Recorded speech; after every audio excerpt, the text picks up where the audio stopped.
Assalamualaikum warahmatullahi wabarakatuh. Waalaikumsalam warahmatullahi wabarakatuh. Innal hamdalillah nahmaduhu wa nasta'inuhu wa nastaghfiruh wa na'udzu billahi min syururi anfusina wa min sayyiati a'malina.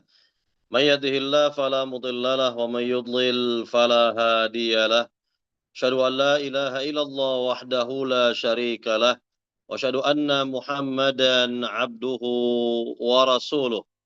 يا أيها الذين آمنوا اتقوا الله حق تقاته ولا تموتن إلا وأنتم مسلمون يا أيها الناس اتقوا ربكم الذي خلقكم من نفس واحدة وخلق منها زوجها وبث منهما رجالا كثيرا ونساء واتقوا الله الذي تساءلون به والأرحام إن الله كان عليكم رقيبا يا أيها الذين آمنوا اتقوا الله وقولوا قولا سديدا يصلح لكم أعمالكم ويغفر لكم ذنوبكم ومن يطع الله ورسوله فقد فاز فوزا عظيما. ما بعد فإن أصدق الحديث كتاب الله وخير الهدي هدي محمد صلى الله عليه وسلم وشر الأمور محدثاتها وكل محدثة بدعة وكل بدعة ضلالة وكل ضلالة في النار.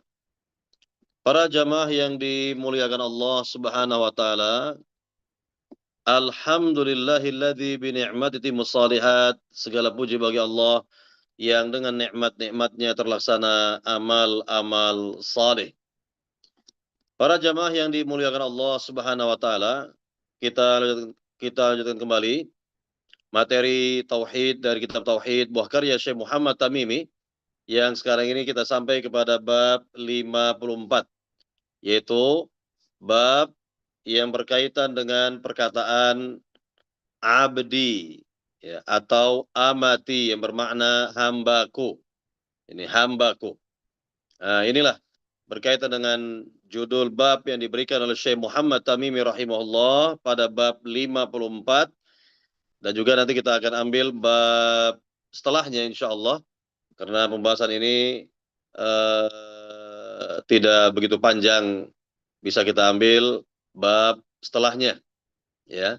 Jadi bab ke-54 yang berkaitan dengan ucapan seorang hamba kepada orang lain, ya, abdi atau amati, ya, atau yang semisalnya, ya, atau yang semisalnya. Nah, ini ucapan seperti ini bagi orang yang telah bertauhid kepada Allah atau dia berusaha untuk bertauhid kepada Allah Subhanahu wa taala, hendaknya ucapan-ucapan seperti ini dihindari.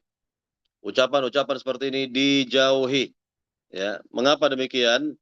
Karena ucapan-ucapan ini bisa saja nantinya berujung kepada sikap ghulu, sikap berlebih-lebihan.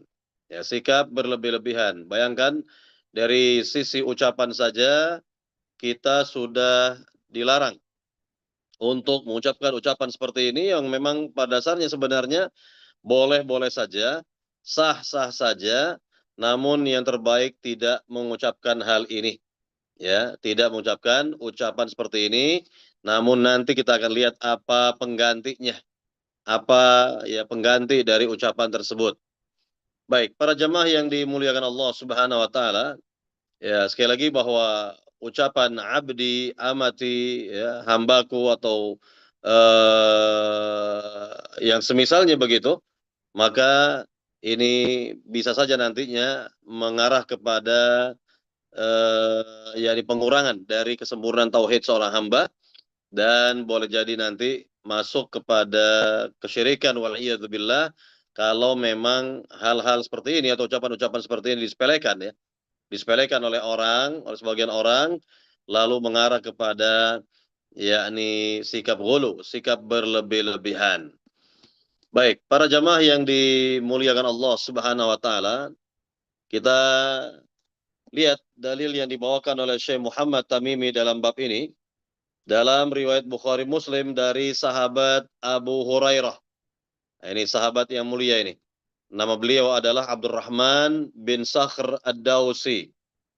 Apa kata Nabi yang mulia sallallahu alaihi wasallam? Rasulullah Shallallahu Alaihi Wasallam bersabda di sini, la yakul ahadukum at'im rabbak, waddi rabbak, wal yakul sayyidi wa maulaya, wala yakul ahadukum abdi wa amati, wal yakul fataya wa fatati wa gulami. Artinya, janganlah seorang di antara kalian mengatakan kepada pelayannya, pembantunya, ya, hidangkan makanan atau berikan air kepada ya Robmu. Robmu di sini diartikan kalau di sini Gusti Pangeranmu, ya, Tuanmu, ya, Rabbaka. Dan hendaklah pelayan tersebut mengatakan Tuanku atau Sayyidi atau majikanku, begitu. Sayyidi atau maulaya. Ya, jangan pula di antara kalian mengatakan kepadanya ya abdi ya atau amati atau hambaku. Ini hambaku. Ya, tetapi hendaknya dia mengatakan fataya wa fatati, yakni artinya pemudaku ya atau bujangku ya atau gadisku gitu ya atau anakku gulami. Nah, seperti ini boleh. Jadi inilah berkaitan dengan bab ke-54 ya dari sisi panggilan-panggilan atau ucapan-ucapan yang sekiranya menurut kacamata tauhid, kacamata akidah ini dihindari. Ya, dihindari, tidak diucapkan. Ya, seperti contohnya pertama tadi, yakni seorang mengatakan kepada pembantunya, kepada pelayannya, ya, at'im rabbaka, ya, berilah makan kepada ya rabbaka. Rabbaka di sini artinya ya yakni bisa diartikan sebagai Gusti Pangeran misalnya atau arti-arti yang semisal begitu. Ya, karena Rob di sini kalau kita lihat dari sisi maknanya secara bahasa, Rob itu artinya yang memiliki atau yang mencipta atau yang menguasai atau yang semisalnya begitu. Makna Rob ini banyak sebenarnya. Ya, makna Rob ini banyak sebenarnya. Ya, pemilik juga bisa diartikan dari Rob ini atau makna-makna yang semisal dari Rabb begitu. Contohnya kalau Allahu Ta'ala yang memiliki alam semesta, yang mencipta alam semesta, mengatur alam semesta, memiliki alam semesta, maka disebut sebagai Rabbul Alamin. Rabb alam semesta.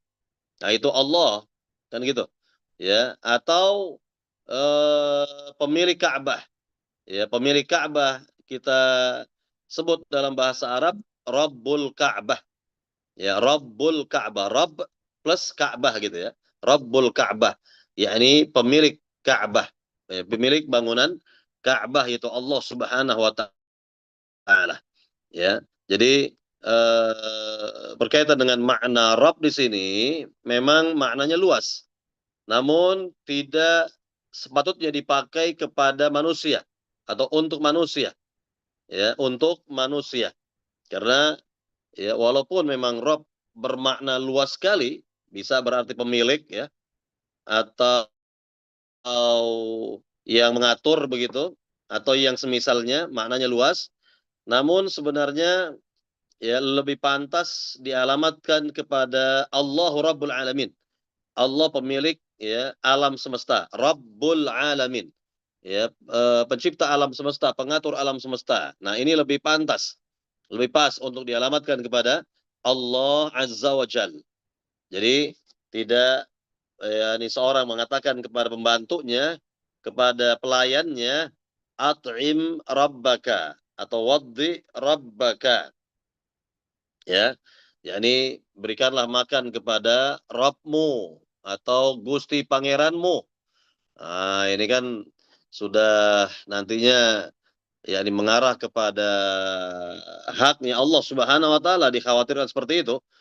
Maka hendaknya seorang yang mempelajari tauhid menghindari ucapan seperti ini.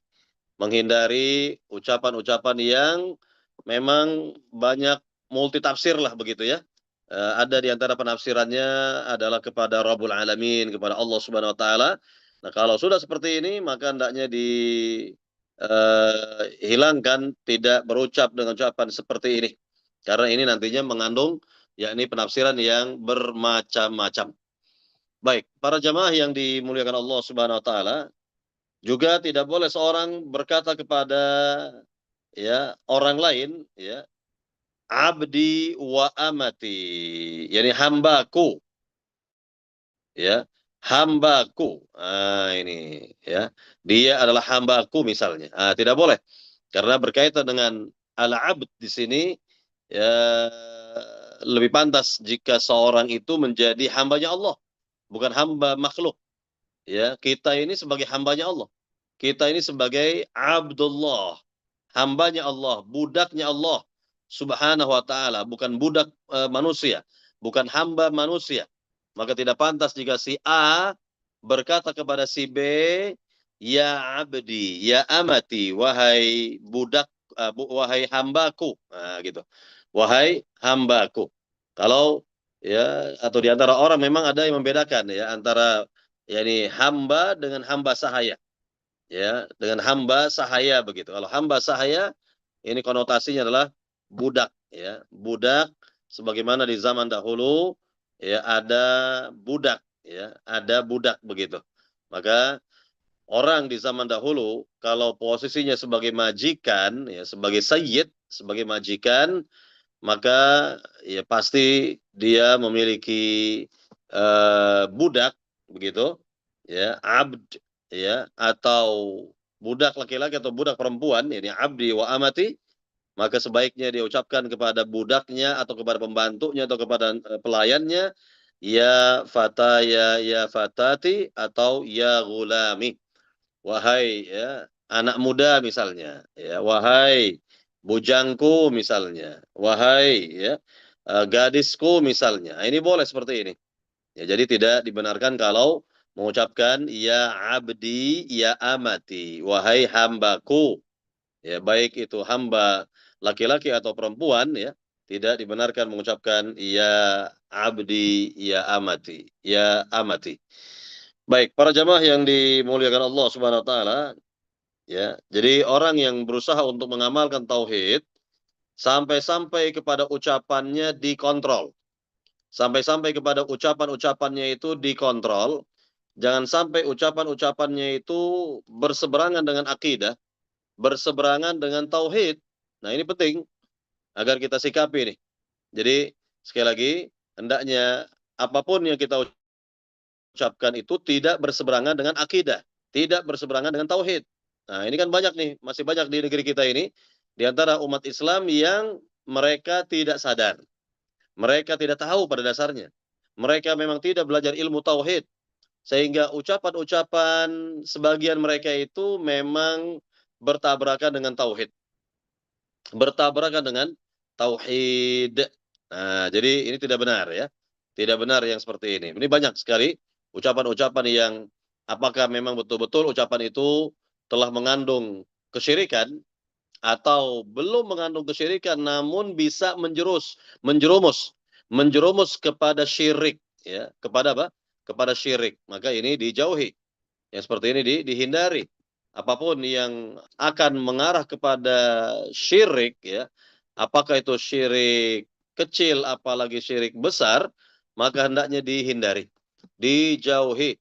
Ucapan-ucapan yang tidak pantas diucapkan oleh seorang yang bertauhid kepada Allah Subhanahu wa taala begitu. Walaupun memang asal niatnya bagus, tujuannya bagus, mungkin niatnya baik, tapi kalau menurut kacamata tauhid, kacamata akidah tidak benar, maka tidak dibenarkan kita mengucapkan ucapan-ucapan yang tadi itu atau yang semisalnya. Baik, para jamaah yang dimuliakan Allah Subhanahu wa taala, nanti kita akan ulang ini hal seperti ini mirip-mirip ya pada bab 60-an insyaallah, di mana Rasulullah sallallahu alaihi wasallam berusaha untuk menjaga tauhid para sahabat, menjaga tauhid para sahabatnya di mana sebahagian mereka memanggil Nabi dengan ya ucapan ya sayyidi, wahai tuanku, begitu, ya khairana, wahai orang yang paling baik di antara kami, wa afdalana, orang yang paling afdal, yang paling utama di antara kami, kan begitu. Nah, memang ucapan-ucapan seperti ini memang pada dasarnya tepat diarahkan kepada Nabi, namun Nabi tidak ingin ya di kemudian hari nanti ada di antara umatnya yang bersikap ghulu, berlebih-lebihan memanggil Nabi yang mulia sallallahu alaihi wasallam yang tidak sepatutnya mereka mengucapkannya. Maka Nabi yang mulia menegur mereka. Nanti kita akan jelaskan ini pada babnya insya Allah kalau kita masuki bab di mana Nabi yang mulia sallallahu alaihi wasallam menjaga tauhid para sahabatnya. Jadi Nabi berusaha untuk menjaga tauhid para sahabat beliau. Baik, para jamaah yang dimuliakan Allah Subhanahu wa taala, kita masuk kepada bab 55. Ya, di siang hari ini kita tambahkan bab yang ke-55. Judul bab yang dibawakan oleh Syekh Muhammad Tamimi pada bab 55 ini adalah jangan ditolak orang yang meminta dan dengan menyebut nama Allah. Sekali lagi, tidak boleh ditolak orang yang meminta sesuatu dengan menyebut nama Allah. Misalnya begini, si A berkata kepada si B, wahai B, demi Allah, berilah saya uang. Ya, berilah saya sejumlah uang.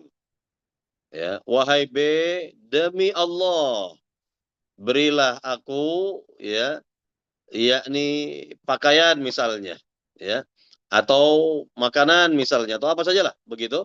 Dia minta kepada si B, namun dengan menyebut nama Allah terlebih dahulu. Nah, di sini Syekh Muhammad Tamimi ingin menjelaskan jika ya si A meminta kepada si B tentang suatu dan si A menyebutkan nama Allah Subhanahu wa taala terlebih dahulu, maka tidak boleh ya si B menolak permintaan si A. Kenapa? Nah, ini pertanyaan. Kenapa si B tidak boleh menolak pada dasarnya permintaan si A tadi? Yakni tidak bolehnya adalah karena ya di sini dalam rangka memuliakan nama Allah yang disebut oleh si A.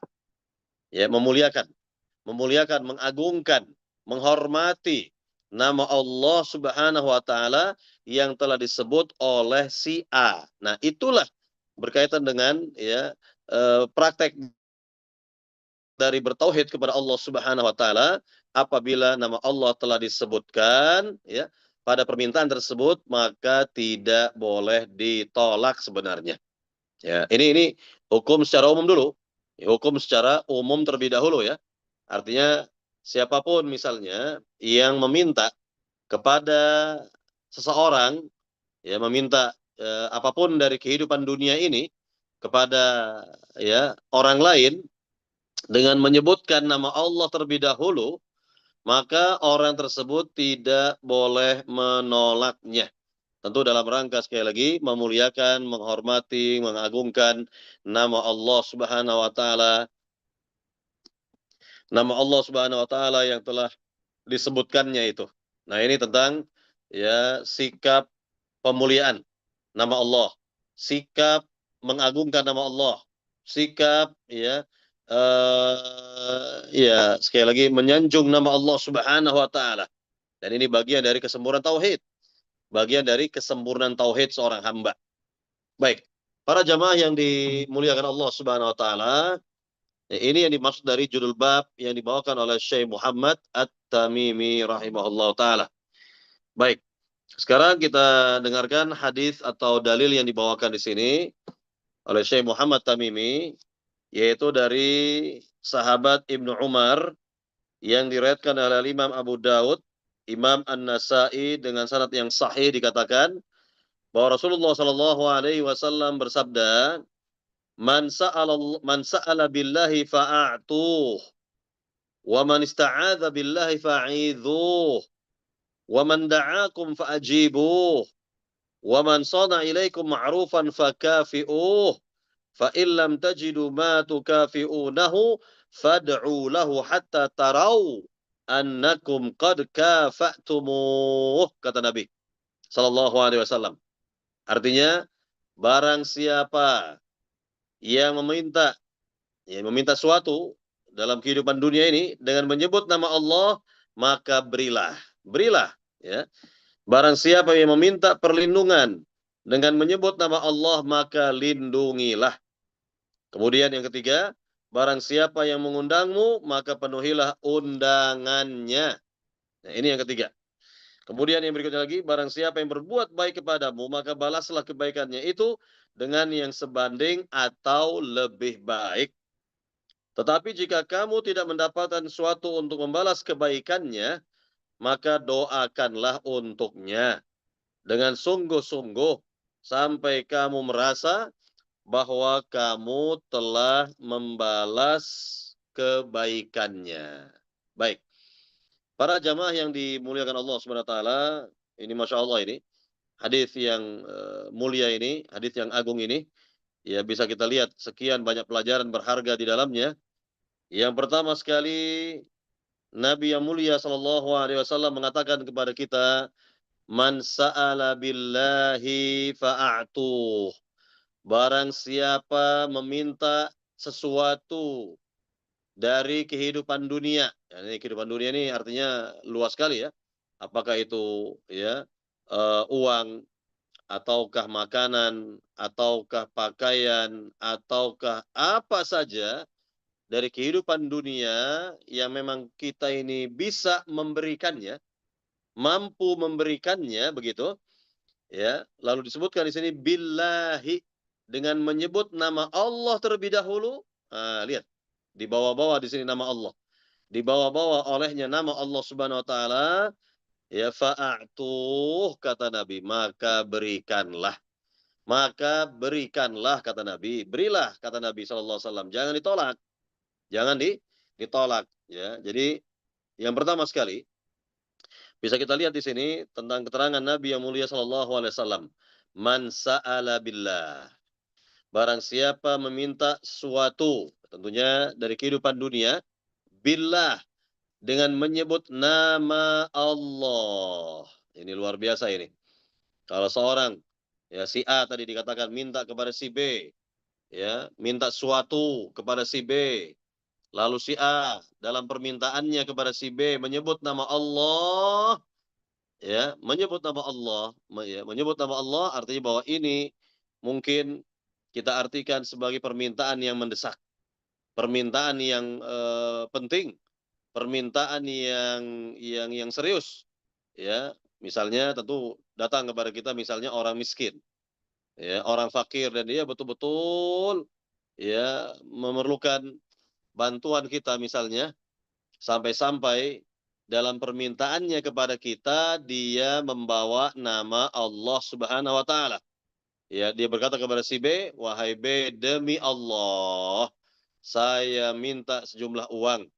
Nah, ini bisa kita artikan bahwa kita berhusnudzon terlebih dahulu bahwa orang ini minta kepada si B sejumlah uang karena hal yang sangat mendesak. Hal yang sangat ya yakni diperlukan ya, ya bersifatnya emergensi barangkali seperti itu, maka dia menyebut nama Allah Subhanahu wa taala. Ini yang pertama boleh jadi seperti itu. Yang kedua, ya.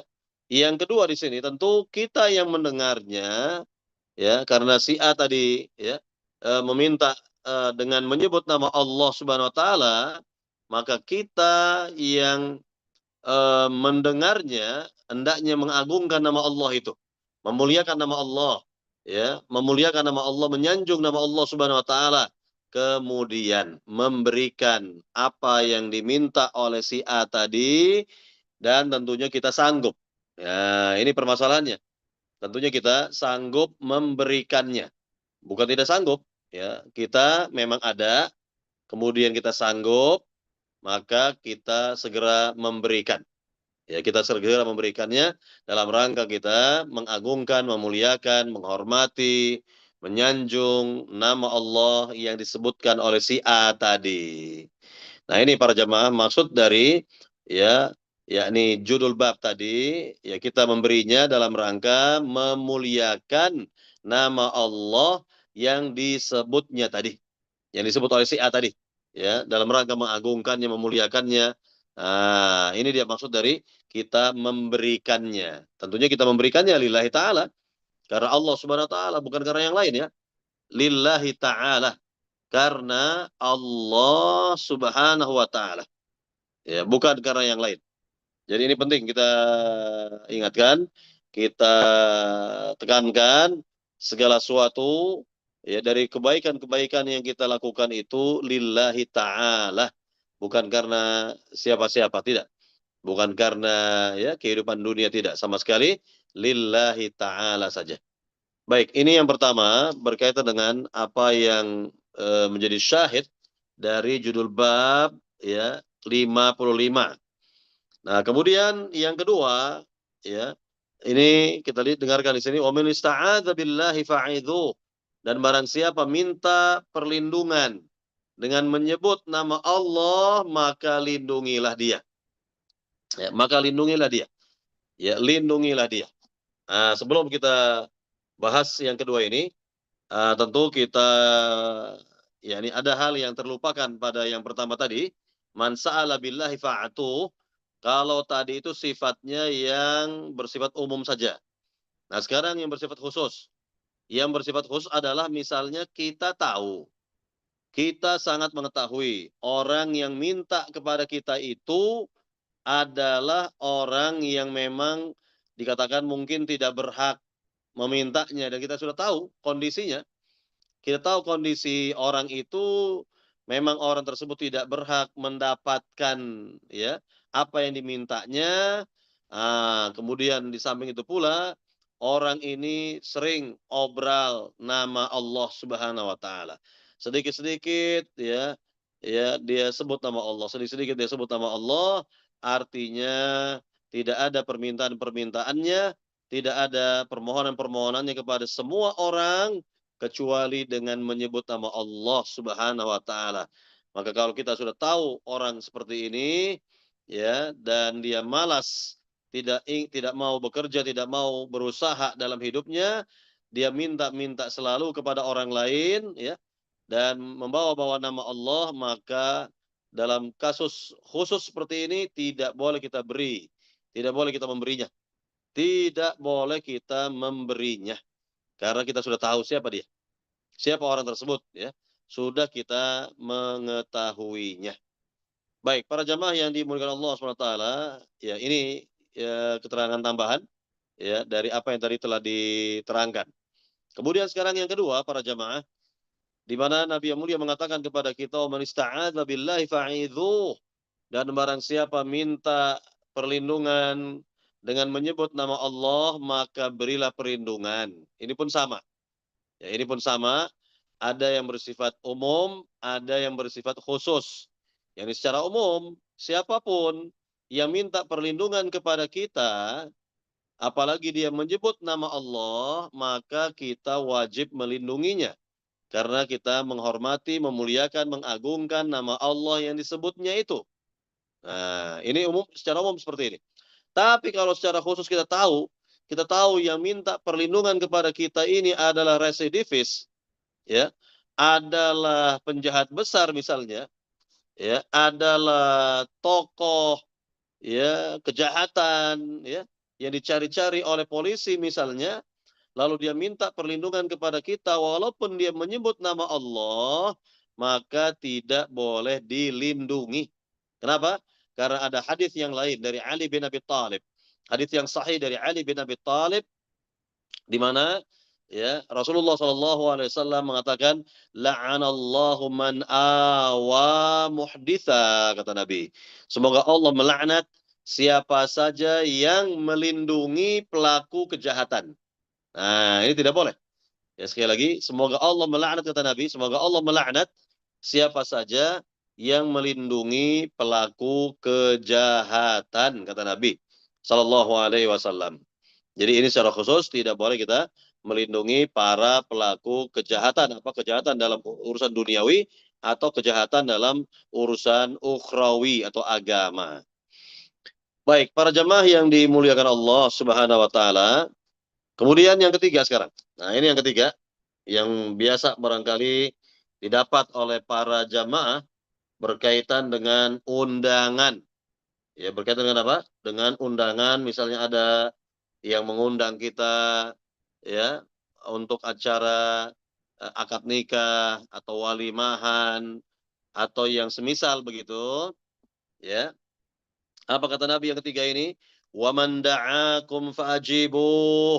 Dan barang siapa yang mengundangmu, maka penuhilah undangannya. Ini secara umum. Ingat, ini hadis ini secara umum seperti itu kita wajib untuk memenuhi undangan.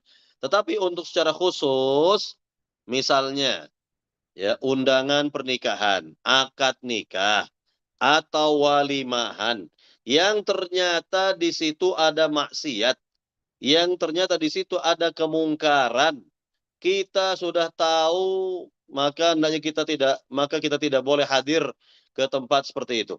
Atau misalnya kita awalnya tidak tahu bahwa acara ini betul akad nikah atau walimah misalnya, namun di tengah-tengah ya, acara kok dimunculkan kemungkaran ya. Misalnya dimunculkan kemungkaran, misalnya ya, yakni eh, pengantin ya, wanita misalnya dipajang di hadapan ya laki-laki yang bukan mahram misalnya, ya, bercampur baur setelah itu antara laki-laki dengan perempuan, para undangan itu misalnya, maka kita wajib keluar dari acara seperti itu. Kita wajib keluar dari acara seperti itu. Tidak boleh kita hadir. Tidak boleh kita menghadiri acara yang demikian. Ya, karena Allah Subhanahu wa taala berfirman dalam ayat yang mulia, "Wa ta'awanu 'alal birri wat taqwa wa la ta'awanu 'alal itsmi wal 'udwan." Saling tolong menolonglah kalian dalam kebaikan dan ketakwaan. Jangan tolong menolong. Lihat, jangan tolong menolong dalam perbuatan dosa dan permusuhan. Nah, di sini kemungkaran ini bagian dari dosa. Kemungkaran jelas ya, termasuk dari dosa kan begitu, dosa besar mungkin yang diadakan pada acara sebagian orang dari walimah, dari akad nikah yang tidak syar'i kan begitu ya. Maka kita keluar dari majelis itu, keluar dari ruangan atau keluar dari acara tersebut, hati kita menolaknya dan kita berlepas diri dari acara yang ada kemungkarannya itu. Baik, para jamaah yang dimuliakan Allah Subhanahu wa taala, ini yang perlu kita fahami ya, berkaitan dengan masalah undangan, apalagi kalau undangannya ya acara-acara yang bid'ah misalnya, lebih-lebih maka tidak boleh kita hadir. Atau lebih parah lagi kalau memang acaranya mengandung syirik, naudzubillah min dzalik, maka kita wajib menghindar. Tidak boleh kita hadir pada undangan seperti itu. Baik, para jamaah yang dimuliakan Allah Subhanahu wa taala, kemudian yang keempat para jamaah, kita dengarkan keterangan Nabi yang mulia, "Wa man shana'a ilaikum ma'rufan fakafi'uh." Dan barang siapa berbuat kebaikan kepadamu, maka balaslah. Yani balaslah di sini, balaslah dengan yang setimpal atau yang lebih baik bahkan. Nah, jadi kalau ada seorang berbuat kebaikan kepada kita, kita berusaha untuk membalas kebaikan orang tersebut dengan yang setimpal atau ya lebih bagus lagi dengan yang lebih baik darinya. Lebih baik darinya. Nah, inilah berkaitan dengan adab yang Nabi ajarkan kepada kita. Contoh, misalnya si A ya, si A pergi ke rumah si B, ya, ke rumah si B bawa misalnya hadiah roti misalnya, ya, hadiah roti misalnya. Ah, kemudian ya si B ya tentunya ingin membalas kebaikan si A di lain waktu atau pada hari itu juga misalnya, ya, kita bawakan untuk si A ini misalnya apa begitu, ya dari makanan yang kita miliki di rumah yang mungkin ya, mungkin makanan atau kue atau hidangan yang ada di rumah kita itu barangkali setimpal, ya setimpal dengan apa yang dihadiahkan atau boleh jadi lebih mahal misalnya, atau lebih istilah orang ya lebih wah begitu istilahnya, maka ini boleh kita yakni membalas kebaikan orang itu dengan kebaikan yang setimpal atau dengan yang lebih besar darinya, lebih utama darinya, begitu ya. Kemudian di sini keterangan Nabi selanjutnya, fa illam tajidu ma tukafi'unahu, jika engkau tidak mendapatkan apa yang bisa membalas kebaikan orang tersebut, yakni dengan barang lagi gitu ya, dengan barang yang setimpal atau yang lebih mahal misalnya atau lebih bagus, maka kata Nabi, fad'u lahu, maka doakanlah. Ya, kita katakan syukran, jazakallah khair, barakallahu fikum, atau doa-doa yang lain, silakan. Yang penting kita mendoakan kebaikan untuknya. Fad'u lahu, kata Nabi. Doakanlah, doakanlah untuknya. Hatta tarau, sampai kalian mengira ya annakum qad kafa'tumuh, bahwa kalian telah membalas kebaikan orang tersebut, telah berusaha untuk membalas kebaikan orang tersebut. Nah, inilah keterangan dari Nabi yang mulia sallallahu alaihi wasallam, dan ini bagian dari akhlak karimah, adab yang sangat mulia sekali dari Rasulullah sallallahu alaihi wasallam. Kalaulah umat Islam memiliki adab-adab mulia seperti ini, ya, maka tentunya akan terjalin kasih sayang yang luar biasa di antara kaum muslimin, hormat menghormati, ya, saling menghargai, menyayangi, dan seterusnya dan seterusnya. Nah, inilah di antara adab yang Nabi Shallallahu Alaihi Wasallam ajarkan kepada kita semua, agar kita ini selaku orang-orang beriman bagaikan ya, yakni bangunan yang kokoh, bangunan yang kuat begitu kurang lebih, saling menopang, saling menolong, saling bantu membantu, bahu membahu. Nah, inilah yang harus ada pada diri kita selaku umat Islam, ya, selaku yakni umat Nabi Muhammad sallallahu alaihi wasallam. Baik, para jamaah yang dimuliakan Allah SWT, inilah dua bab pada siang hari ini yang kita bahas, ya, yang kita jelaskan. Silakan kalau ada pertanyaan dari para jamaah dari dua bab yang telah kita jelaskan di siang hari ini, bab 54 atau bab 55. Ya, dipersilakan. Silakan kepada pembawa acara untuk memandu soal jawab di siang hari ini dari dua bab yang telah kita jelaskan. Silakan pembawa acara. Baik, Toib, jazakallahu khair Ustaz atas penjelasannya. Semoga ini dapat bermanfaat bagi para jamaah. Tafadhol, baik untuk para jamaah dipersilahkan untuk bertanya, bisa langsung ataupun bisa menulis di kolom chat. Pertama Ustadz, ada pertanyaan dari chat ini Ustadz. Bismillah, Afwan, Pak Ustadz izin bertanya mengenai acara walimah di mana sebagian besar pengantin ikhwan dan akhwat memang ditaruh di tempat yang bisa dilihat oleh tamu, baik ikhwan dan akhwat. Apakah berarti kita tidak boleh hadir? Mohon penjelasannya. Syukron. Ya, kalau kita lihat berdasarkan syariat agama yang mulia ini, sebaiknya sebenarnya ya pengantin pria berada di ruang khusus dengan para tamu undangan kaum pria, sedangkan pengantin wanita berada di ruang yang lain, ya, bersama para tamu undangan wanita. Kalau misalnya tidak bisa kita mendapatkan dua ruangan atau dua gedung yang berbeda, boleh ruangan yang besar itu disekat tengah-tengahnya itu, disekat tengah-tengahnya, ditutup tengah-tengahnya itu dengan kain penutup yang bisa kita pesan, ya, diusahakan dan itu bisa, ya, sehingga tidak terlihat antara tamu laki-laki dengan tamu wanita begitu. Ya, begitu pula dengan pengantin pria dan pengantin wanita. Nah, ini yang syar'i. Ini yang benar pada dasarnya. Ya, ini yang benar. Maka tidaklah sekali lagi dibenarkan seorang melakukan hal-hal yang bersifat kemungkaran menurut agama yang mulia ini.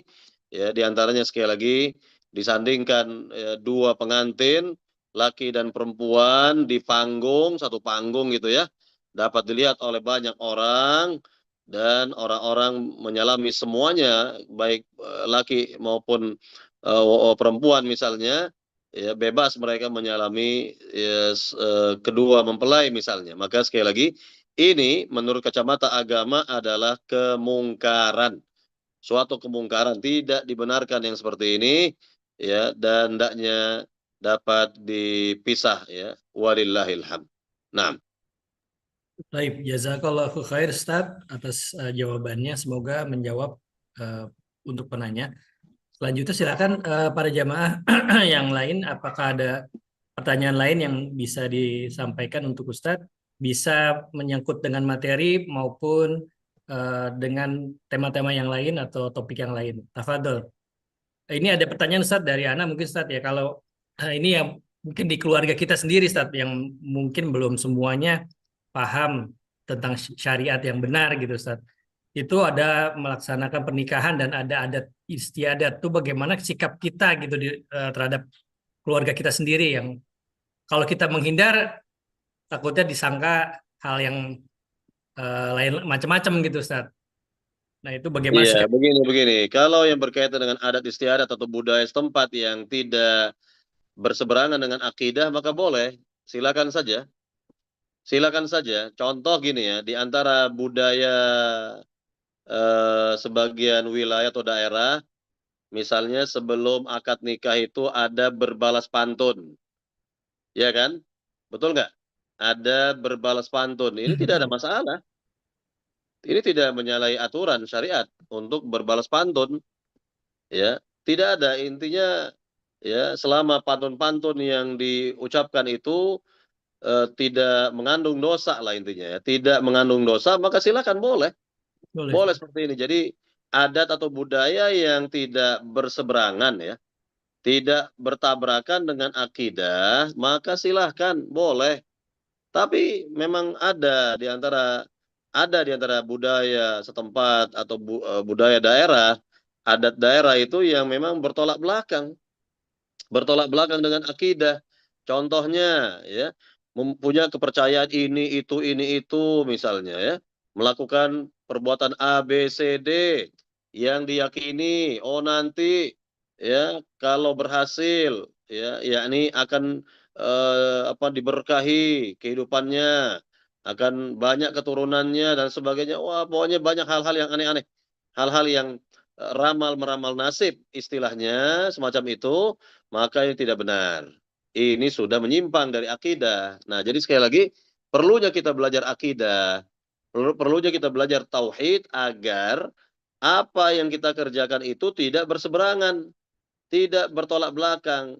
Permasalahannya adalah sebagian orang baru bertanya setelah dilakukan, setelah dikerjakan baru bertanya. Mestinya bertanya dulu baru ya melakukan, kan gitu. Jangan kebalikan, sudah dikerjakan baru bertanya. Nah, ini kan keliru ya. Seperti ini tidak benar. Ini sangatlah keliru sekali. Jadi ya sebagian orang seperti itu gitu ya. Ini alhamdulillah kita dengan insya Allah tersebarnya dakwah yang penuh keberkahan ini, ya mudah-mudahan umat Islam ya mendapatkan yakni petunjuk-petunjuk, arahan-arahan yang baik dan benar gitu ya. Ya mendapatkan edukasi dalam masalah pernikahan, dalam masalah ini, dalam masalah itu dan lain sebagainya lah. Ini seperti itu. Jadi bagaimana sih yang syar'i gitu? Bagaimana yang syar'i itu? Nah, ini perlu kita yakni jelaskan memang pada waktunya nanti karena ini panjang kalau ingin dijelaskan ya. Dijelaskan mulai dari awal sampai akhir. Mulai dari istilahnya melihat calon misalnya nazar ya, melamar dan lain sebagainya sampai kepada akad nikah dan walimah misalnya. Nah, ini panjang ini. Perlu waktu untuk menjelaskannya. Jadi yang jelas bagi kita kalau undangan-undangan tersebut memiliki unsur kemungkaran, ya ada musik-musik di dalamnya dan sebagainya gitu ya, yang tidak syar'i, maka tidak boleh kita menghadiri pada dasarnya. Tidak dibenarkan kita untuk menghadirinya pada dasar seperti itu. Ya, wallahu taala alam. Baik, syukron jazakallahu khair Ustaz untuk jawabannya. Kemudian ada pertanyaan selanjutnya nih Ustaz ya dari para jamaah. Bismillah, Assalamualaikum Ustaz.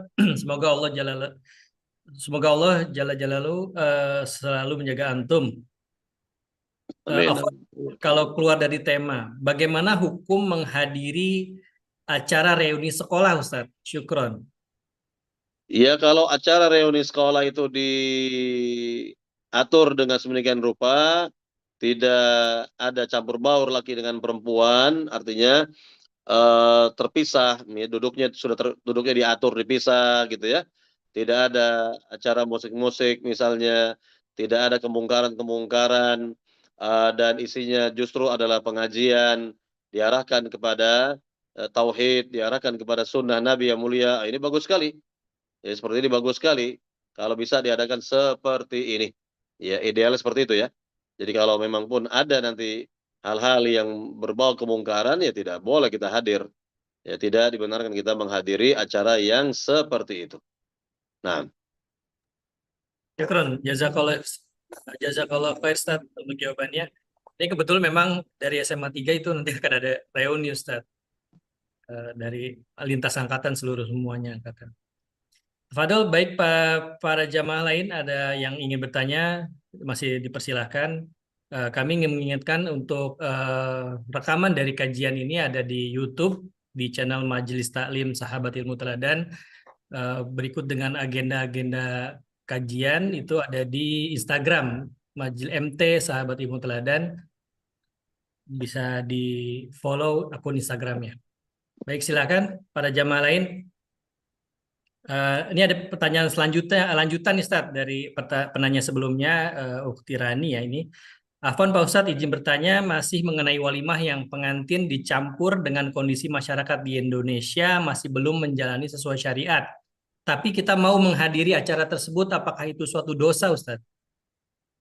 kalaupun kita ingin menghadiri acara seperti itu, kita mungkin menghadirinya kalau sudah selesai. Acaranya sudah selesai, mungkin kita ingin store muka saja barangkali, ya, store muka, ya. Acara sudah selesai, tidak ada musik lagi, para tamu undangan sudah banyak yang pulang, begitu ya. Maka kalau seperti ini ya tidak ada masalah. Yang jelas kita ya store muka dan tidak ada lagi kemungkaran di dalamnya, ya. Wallahu taala alam. Atau sebelum acara itu dimulai. Sebelum acara itu dimulai mungkin kita ketemu dengan calon pengantin misalnya keluarga besar sebelum acara dimulai dan bisa dikondisikan ya. Kita apa namanya berjumpa dengan orang-orang yang kita ingin jumpai. Selesai udah kita pulang. Nggak perlu kita berlama-lama di situ. Nggak perlu kita berlama-lama di situ karena memang kita tahu bahwa ini akan ada kemungkaran ya. Wallahu taala alam. Baik. Syukur, syukur jazakallah khair Ustadz untuk jawabannya. Eh, ini ada pertanyaan, mungkin pengalaman pribadi Anda juga Ustadz. Dulu waktu Anda masih fakir ilmu, itu pernah datang ke walimah justru malah ke orang kafir. Jadi malah masuk ke rumah ibadah orang kafir. Anda juga waktu dulu masih belum paham gitu Ustadz. Dan sekarang kalau Anda lihat malah di masyarakat mereka orang-orang muslim datang ke tempat kafir tersebut malah bangga dan foto-foto gitu Ustaz. Itu bagaimana Ustaz ya? Baik, baik, baik. eh ya ini kan sudah terjadi ya, sudah terlanjur ya. Betul Ustaz. Sudah terjadi, tinggal kita beristighfar saja, beristighfar, bertaubat kepada Allah Subhanahu wa taala, menghadiri acara pernikahan non muslim yang sudah pasti ya, acara mereka sudah pasti lah ya. Ya ini penuh dengan musik ya, bercampur baur, kemudian ada hidangan mungkin dari makanan atau minuman yang berseberangan dengan syariat agama yang mulia ini, ya kan? Maka seperti ini jangan kita datang atau tidak boleh kita datang ya. Dan kita kalaupun sudah melakukannya dahulu karena kebodohan kita, keawaman kita, tinggal kita beristighfar kepada Allah Subhanahu wa taala. Mohon ampunlah kepada Allah Subhanahu wa taala. Nah, silakan ada Baik. lagi? Silakan, ada lagi para jamaah yang ingin bertanya, bisa bisa langsung raise hand ataupun bisa menulis di kolom chat. Tafadhol para jamaah.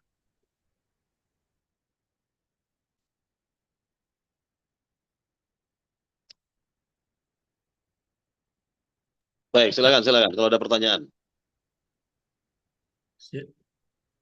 Masih ada Pertanyaan, pertanyaan? nah, belum ada lagi, Ustaz. Belum Baru ada lagi. belum ada lagi, Ustaz. Hmm. Tafadhol para jamaah, untuk pertanyaan bisa terkait dengan tema ataupun dengan topik-topik yang lain.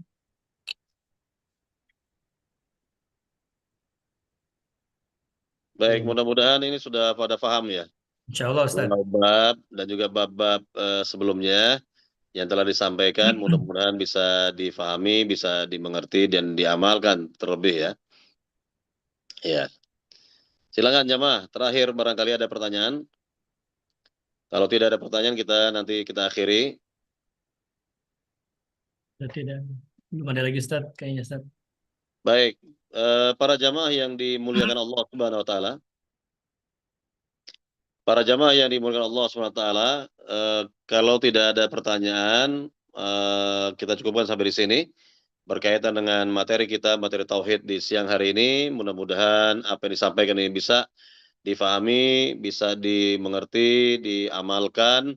Semoga kita semua menjadi golongan muwahhidin, orang-orang yang bertauhid kepada Allah Subhanahu wa taala, dan mudah-mudahan kita diwafatkan di atas kalimat tauhid la ilaha illallah. Amin ya rabbal alamin. Kita akhiri saja perjumpaan kita di siang hari ini dengan doa kafaratul majelis. Subhanakallahumma wa bihamdika asyhadu an la ilaha illa anta astaghfiruka wa atubu ilaik. Assalamualaikum warahmatullahi wabarakatuh.